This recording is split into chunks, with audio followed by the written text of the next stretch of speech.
Exhaustion doesn't announce itself. It doesn't knock politely or give you a chance to sit down first.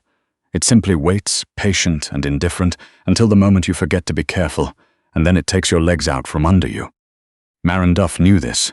She had known it for 17 months. Since the night she'd pulled a double at the hospital in Kamloops and driven home so depleted, she'd sat through a green light for 45 seconds before the car behind her finally honked. She had known it in the particular way she knew her brother's debt by heart, the way she knew that love and financial ruin felt almost identical at 3 in the morning. She just hadn't expected exhaustion to collect its bill inside Suite 7 of the Ridgeline Wellness Retreat, one of the most exclusive private medical facilities in British Columbia. While she was supposed to be quietly checking the vitals of the most closely guarded guest she'd ever been assigned, the retreat sat above the valley like a secret the mountains were keeping from the rest of the province. It cost more per night than Maren made in a full week of shifts. The people who stayed here were referred to as guests, never patients, even when they arrived with private security and instructions that could not be questioned. The nursing staff wore soft-soled shoes and careful expressions. They spoke in low voices. They pretended not to notice the men who occasionally materialized at the end of a hallway and then disappeared again without explanation. Maren had been at Ridgeline for 11 months. She was good at her job, and she was excellent at being invisible, which in a place like this amounted to the same skill. She was also working 86 hours a week, though the payroll records would not reflect that number. Her colleague Joss had a 2-year-old with croup and a husband doing seasonal work up in Fort St. John, which meant Joss needed the day shifts and the drive home before dark. So Maren took the nights. Joss paid her the cash difference. The floors got covered, the IVs got checked, and no one asked questions about whose badge was clipped to whose lanyard. Maren hadn't done it out of generosity, though she would have preferred to think so. She had done it because her younger brother Finlay had gone up Blackcomb on a Tuesday morning in February 18 months ago and come back down on a helicopter. The fall had shattered his right hip and cracked 3 vertebrae. BC Medical had covered the ambulance and the initial stabilization surgery. It had not covered the specialized orthopedic reconstruction at the private clinic in Calgary, or the 14 months of intensive physiotherapy afterward, or the private loan from Hargrove Lending Group that Maren had co-signed, because Finlay was 22 years old and had nothing to his name except student debt and a pair of very good ski boots. The monthly payment to Hargrove was $2,200. She was barely touching the principal. She had 3 alarms on her phone. She slept in 4-hour windows when she could. She had not eaten a proper, sitting-down meal in longer than she cared to calculate. On the night everything shifted, she was 22 hours into a shift that had started the previous morning. Suite 7 was in the West Wing, furthest from the nursing station, which added 4 minutes of corridor walking and 4 minutes more opportunity to stay on her feet. The guest in Suite 7 had arrived 4 days earlier. He had registered under the name A. Ames, though the night staff understood without being told that this was a courtesy fiction. He had come with 2 men who were very clearly not assistants. His requirements had arrived via a typed memo that left no room for clarification. No visitors, no photographs, no discussion of his presence with any other staff. Temperature precisely 18 degrees Celsius. The 2 a.m. vitals check to be conducted without waking him if possible. Dr. Menard, the senior physician, had told the nursing staff that their guest was recovering from acute exhaustion and a minor cardiac episode resulting from prolonged, extreme stress. He was 36 years old and otherwise in exceptional physical condition. He was, in the considered understatement of a man who had worked with people who required this level of privacy, someone whose anonymity they should treat as a clinical requirement. Maren had understood all of this to mean, be efficient, be silent, and don't look directly at him. She had managed it for 3 nights.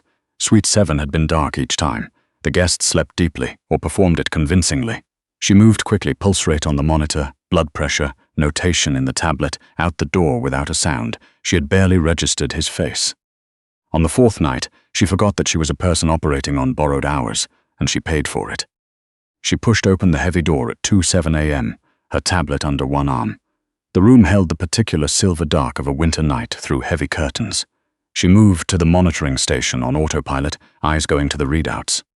She didn't register the low ottoman in front of the reading chair until her shin connected with it, solid and dull. She reached for the side table. Her hand found nothing. The tablet hit the floor. Maren hit the floor 2 seconds later, her knees simply failing the way knees fail when a body has been standing through stubbornness alone and finally forgets the point of it. She didn't even manage to get her hands down in time. She folded like something that had been running on a will that had just run out. She landed on the thick carpet and did not move. I'll just close my eyes for 1 second, she thought. She did not open them again. Archer Montrose had not been asleep. He hadn't slept properly in 11 days, longer, in fact, than the cardiac episode that had put him in this particular room. The episode, as Dr. Menard diplomatically framed it, had been his body's final non-negotiable refusal of a pace that had been unsustainable for years. His cardiologist in Calgary had called it a warning shot. Theron, his second-in-command, had said, "We are not doing this again." Archer had checked himself in because he'd run out of ways to argue with both of them at once. He was in the reading chair in the corner, the one the nurse in the dark had not seen, with a briefing document on his tablet and a glass of water he'd been meaning to drink for 2 hours. He was a man who had spent a decade making decisions that generated consequences, and he tracked her immediately. The soft, practiced efficiency of a night nurse on a routine she had done many times before. He did not expect the thud. He was on his feet before the sound finished. He turned on the small lamp and stood for a single moment, taking in the scene with the specific stillness of a man who had learned to assess situations quickly. She was on the floor between the ottoman and the monitoring station. Dark hair pulled free of its clip, spread across the carpet. One hand still loosely curled around the tablet that had come down with her, not moving. The slow, heavy breathing of someone whose body had made a unilateral decision. Archer crossed the room and crouched beside her.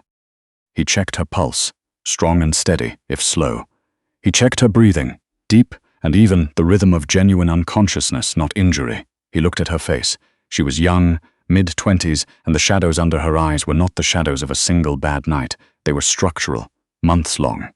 The kind that didn't come from overwork, but from a life being carried at a weight that kept slightly exceeding what a person could bear. He looked at the door. He should press the call button. That was the protocol, and protocol existed for reasons he generally respected. He pulled the duvet from the foot of the bed instead and laid it over her. He dragged the reading chair to a position from which he could see both her and the door. He sat down. He did not call anyone. Archer Montrose was not a man who acted without a reason. He filed that fact away to examine more carefully in the morning. Maren came back to consciousness slowly, surfacing through layers of a sleep deeper than any she could remember. The first thing was warmth heavy and real, nothing like a pull-out couch. The second was carpet against her cheek. The third was the sound of a page turning. She opened her eyes. The room was dim, the small lamp casting amber across the floor. She stared for one disoriented second at the underside of the monitoring station, and then the whole of the night crashed back into her. She sat up fast. Her vision went white at the edges. "Don't," said a voice, low, measured. "You'll pass out again." She turned. The man in the reading chair was watching her over the top of a document. She had never seen him this clearly. He was broad across the shoulders, dark-haired, with the kind of face assembled by years of making decisions that cost other people something. He watched her with an expression that gave away nothing at all. "How long?" Maren said. Her voice came out cracked and unfamiliar. "About 4 hours." She pressed her hand to the floor to stand, and he made a sound, barely a sound, just a breath, and she stopped despite herself. "I need to check your vitals," she said. "You need to stay on the floor for 2 more minutes." "Mr. Ames, your color is poor and your hands are shaking." He said it the way someone states the temperature. "Sit." Maren looked at her hands. He wasn't wrong. She folded them in her lap. "I'm going to lose my job." "For what?" "For," she gestured at the floor beneath her, "this. You didn't announce you were going to fall over. That's not how it works." He turned a page. "You've been here 4 nights. You're faster than the other nurses, and you don't make unnecessary sound. You're good at what you do. I passed out on your floor. You passed out on my floor after what looks like a very long period of not passing out anywhere." He set the document down on his knee and looked at her directly for the first time. "How many hours have you been awake?" "That's not relevant to your care." Something moved behind his eyes. Something older. Recognition. "How many?" Maren looked away from him. 22, approximately. The silence had a deliberate quality to it, like he was selecting from a range of possible responses. "There's water on the nightstand," he said finally. "Breakfast comes up at 6:30. You'll stay for both. I have a shift log to complete." "I'm familiar with shift logs." "I can't just." "You can," he said, and the way he said it simply ended the conversation. Not unkind, just complete. He looked back at the document. Drink the water. She drank the water. She didn't have a better option. She learned his name the following afternoon from Joss, who had heard it from Dr. Menard's assistant, who had said it in a whisper that managed to carry across the entire break room. The Archer Montrose Resource Group. Marin looked it up in the stairwell. Mining operations across 3 provinces. Forestry subsidiaries in northern BC. A liquefied natural gas project on the coast that had made half the environmental lobby in the country furious and the other half quietly resigned. 36 years old, net worth requiring scientific notation to express comfortably. She put her phone away and went back to work. That morning's breakfast tray had been set for 2. Neither of them had commented on it. They had eaten on opposite sides of the room in a silence that was unexpectedly not uncomfortable. He had asked how she took her coffee. She said black. He nodded once and didn't remark on it further. When she finally stood to leave, he said, "Your badge says J. Vachon." She went still. "But you answered to nurse 3 times last night without correcting me." Marin turned around. He was looking at her with that same unreadable expression. "The badge belongs to a colleague," she said carefully. "We share coverage on certain shifts. That explains the double hours." "I don't know what you mean." "The shadows under your eyes aren't from one bad night," he said. "They're from months of this. The way you move tells me everything the badge doesn't." He paused. "What's your name?" She considered her options. She also considered that this man had put a duvet over on his own floor and sat in a chair for 4 hours rather than press a button. "Marin," she said. "Marin Duff." He nodded. "Finish your coffee, Marin Duff." She finished her coffee. She did not expect to come back the next evening and find her life reorganized. Theron found her at the nursing station. He was lean and watchful, with the manner of a person who was permanently prepared for complications.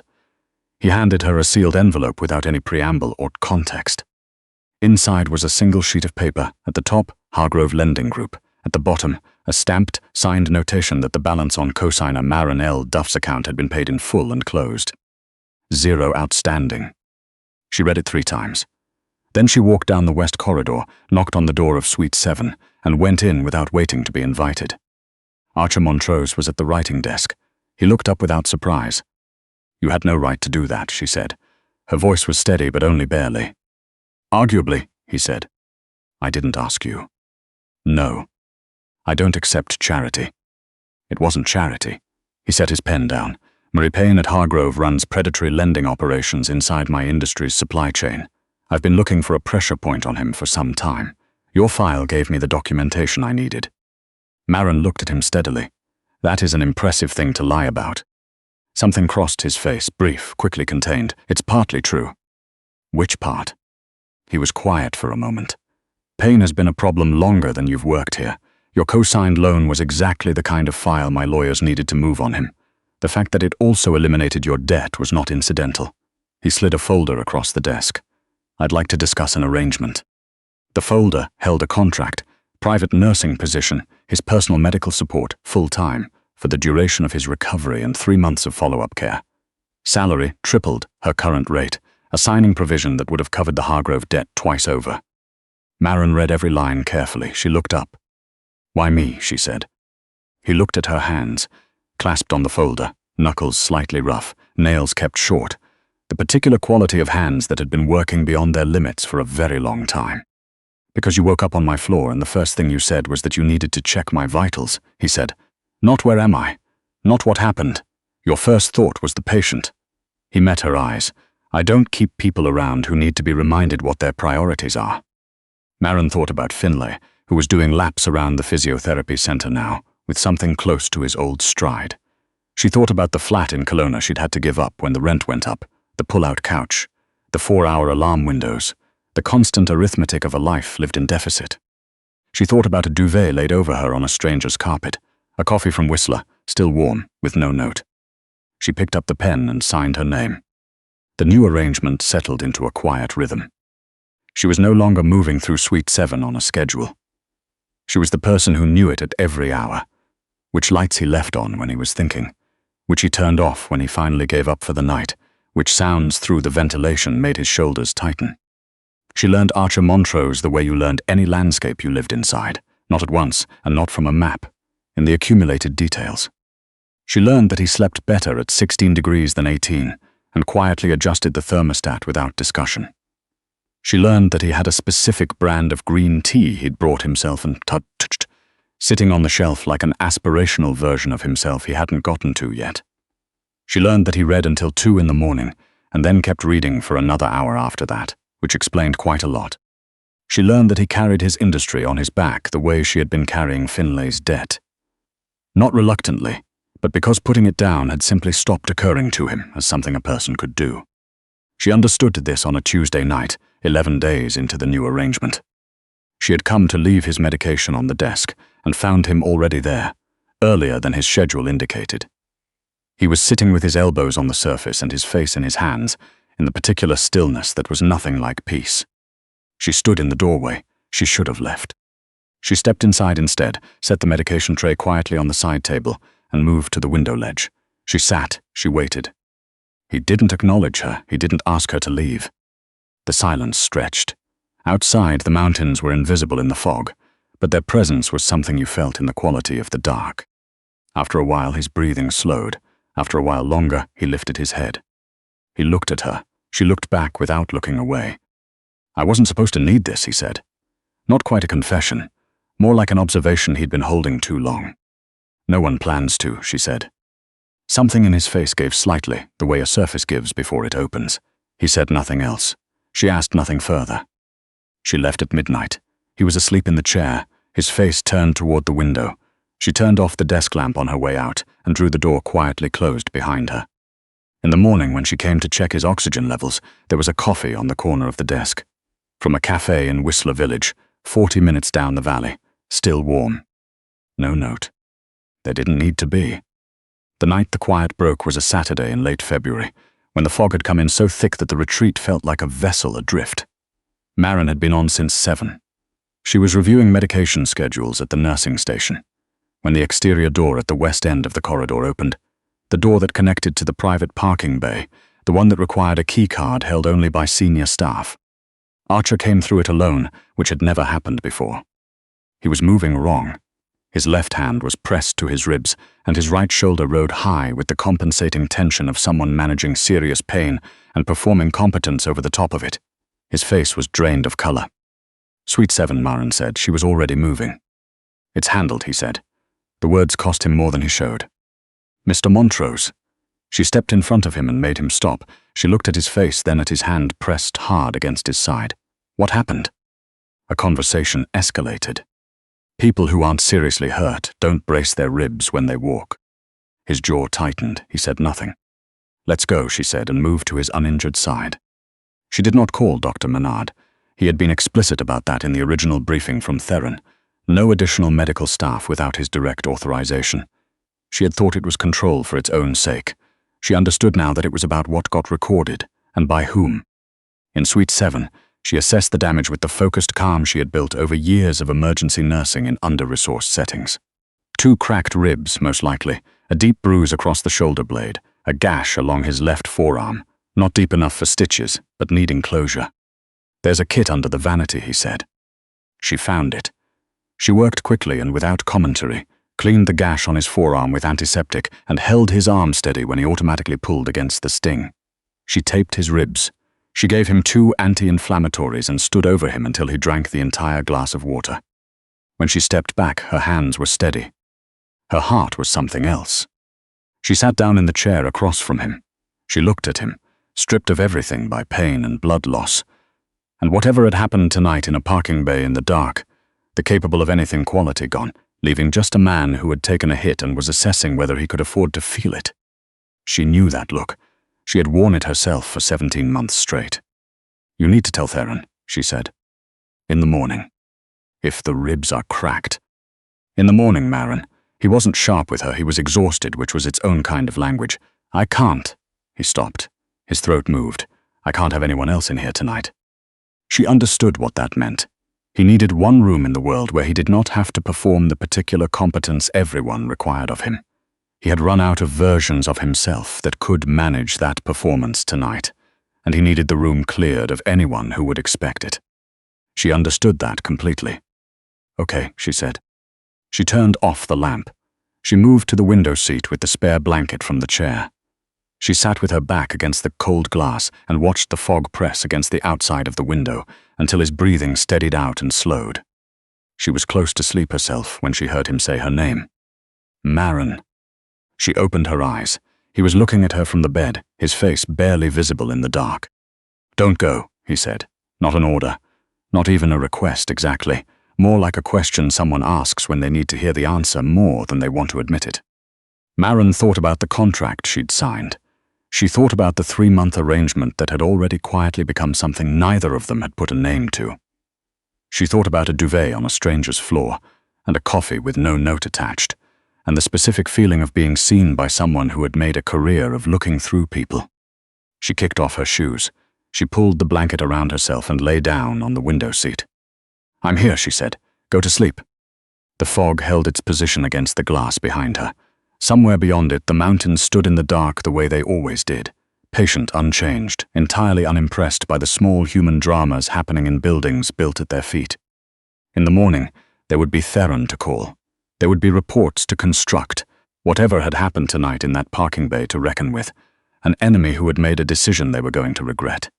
There would be the world outside, insisting on itself. But in the dark of Suite 7, with snow beginning again against the glass and his breathing finally evening into something deep and real, Maren Duff understood something she hadn't anticipated. For the first time in 17 months, she wasn't afraid. Fear had been the background frequency of her entire life. Of the next Hargrove notice, of the next call about Finlay, of the moment her body would finally and completely refuse to keep pace with what she asked of it. She had stopped hearing it as distinct from silence. It had simply been the air she breathed. It was gone. What had replaced it was warm and complicated and not entirely rational, and she didn't have a name for it yet. But she wasn't going to spend energy being frightened of it either. She was done spending energy on things that didn't matter. She closed her eyes. She slept. Two people who had spent years running themselves past the point of reason finally stopped, in the same quiet room, while the mountains kept their vigil outside and the snow came down without asking anyone's permission. What came next? What Archer Montrose did when the fog broke, and the morning came, and the question of who had put their hands on him in a parking bay on a Saturday night demanded an answer that was a different kind of story, the kind with consequences none of his enemies had thought through completely. But Maren Duff had stopped calculating risk by the old measures. She was starting to think in different terms now, and God help anyone who assumed she was still the ghost in the corridor, pushing a cart and keeping her eyes down. She was done being invisible.